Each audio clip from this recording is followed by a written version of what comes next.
யாழ்ப்பாணம் மண்டைத்தீவு பகுதியில் கட்டப்படவிருந்த சர்வதேச கிரிக்கெட் மைதானத்தின் கட்டுமான பணிகள் தற்பொழுது இடைநிறுத்தப்பட்டுள்ளன. இந்த திட்டம் முழுமையாக ரத்து செய்யப்பட்டுள்ளதா அல்லது தற்காலிக இடைநிறுத்தமா, இதன் பின்னணி என்ன என்பது தொடர்பான விவரங்களை இந்த காணொளியில் முழுமையாக பார்க்கலாம். இலங்கை கிரிக்கெட் கட்டுப்பாட்டு சபையினால் முன்மொழியப்பட்ட இந்த திட்டமானது கடந்த 2025 வருடம் ஜனவரி 1ஆம் தேதி ஜனாதிபதி அனுரகுமார திசாநாயக்க அவர்களினால் அடிக்கல் நாட்டப்பட்டு ஆரம்பித்து வைக்கப்பட்டது. இது வெறுமனே ஒரு கிரிக்கெட் மைதானம் மட்டுமல்லாமல் 138 ஏக்கர் பரப்பளவுள்ள ஒரு ஸ்போர்ட்ஸ் சிட்டியாகவே இந்த கட்டுமான பணிகள் ஆரம்பித்து வைக்கப்பட்டன.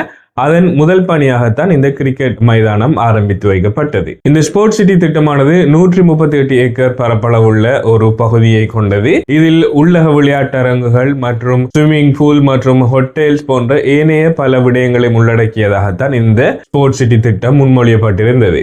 இந்த கிரிக்கெட் மைதானமானது ஏறத்தாழ 40,000 பேர் அமர்ந்து பார்க்கக்கூடிய கொள்ளளவை கொண்டதாக அமைக்கப்படவிருந்தது. இதன் கட்டுமான பணிகள் கடந்த செப்டம்பர் மாதம் ஆரம்பித்திருந்த நிலையில் இந்த கட்டுமான பணிகள் இடம்பெறும் பகுதி சம்பந்தமாக சூழலியலாளர்கள் தங்களது அதிருப்தியையும் எதிர்ப்புகளையும் தெரிவித்து வந்திருந்தனர். இந்த மைதான கட்டுமான பணிகளில் முதல் கட்ட வேலைகளான earth excavation, earth levelling, cleaning வேலைகள் நடைபெற்றுக் கொண்டிருந்த நிலையில்தான் இப்பொழுது இதற்கு புதிய பிரச்சினை எழுந்துள்ளது. இலங்கையின் மத்திய சுற்றுச்சூழல் அதிகார சபை இந்த கட்டுமான பணிகளுக்கு தற்பொழுது தடை விதித்துள்ளது.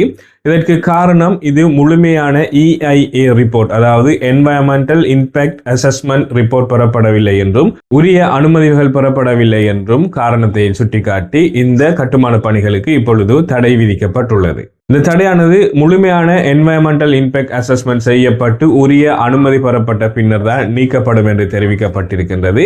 இதன் அடிப்படையில் இதற்குரிய நடவடிக்கைகளை இப்பொழுது ஸ்ரீலங்கா கிரிக்கெட் கட்டுப்பாட்டு சபை மேற்கொண்டு வருகின்றது. இது தொடர்பாக இலங்கை அரசாங்கத்தின் ஊடக பேச்சாளர் டாக்டர் நலிந்த ஜாயதிஸ் அவர்கள் கருத்து வெளியிடுகையில், இந்த கட்டுமான பணியானது முழுமையாக ரத்து செய்யப்படவில்லை, தற்காலிகமாக இடைநிறுத்தப்பட்டுள்ளது. உரிய அதிகார சபைகளின் அனுமதிகள் பெறப்பட்டு உரிய டாக்குமெண்ட்கள் சமர்ப்பிக்கப்பட்டு மிகுதி கட்டுமான பணிகள் நடைபெறும் என்று அவர் தெரிவித்திருக்கின்றார். அவர் மீண்டும் வலியுறுத்தி கூறியிருந்த விடயமானது, இந்த திட்டமானது முற்றாக நிறுத்தப்படவில்லை, இந்த திட்டம் இன்னும் அமுலில் இருக்கின்றது, உரிய அனுமதிகள் பெறப்பட்ட பின்னர் மிகுதி கட்ட வேலைகள் நடைபெறும் என்று அவர் தெரிவித்திருந்தார். இதற்கிடையில் சுற்றுச்சூழல் ஆர்வலர்களும் தங்களது எதிர்ப்புகளையும் கவலைகளையும் தெரிவித்திருக்கின்றனர். இந்த மண்டைத்தீவு பகுதியானது ஈரலிப்பான மிகவும் சென்சிட்டிவான ஒரு பகுதி என்றும் இங்கு கட்டுமான பணிகள் இடம்பெற்றால் கடல் சார் மற்றும் உயிரியல் சார் விடயங்கள் பாதிக்கப்படும் என்றும் இதனால் எதிர்காலத்தில் பாரிய இயற்கை சமநிலை குழப்பம் ஏற்படும் என்றும் அவர்கள் தங்களது கவலைகளை வெளியிட்டிருந்தனர். எனவே இந்த கட்டுமான பணிகள் தற்பொழுது தற்காலிகமாக இடைநிறுத்தப்பட்டிருக்கின்றன. உரிய அனுமதிகளை பெறும் நடவடிக்கைகளை இப்பொழுது இலங்கை கிரிக்கெட் கட்டுப்பாட்டு சபையும் அரசாங்கமும் மேற்கொண்டு வருகின்றது.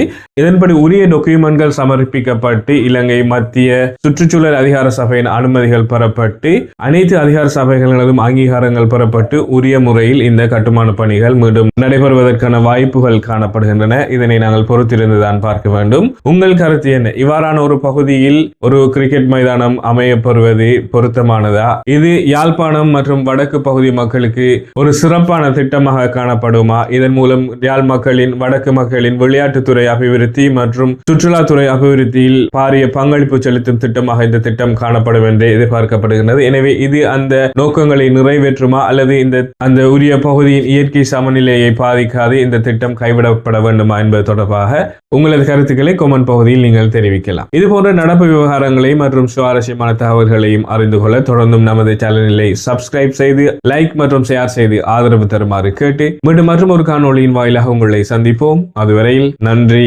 வணக்கம்.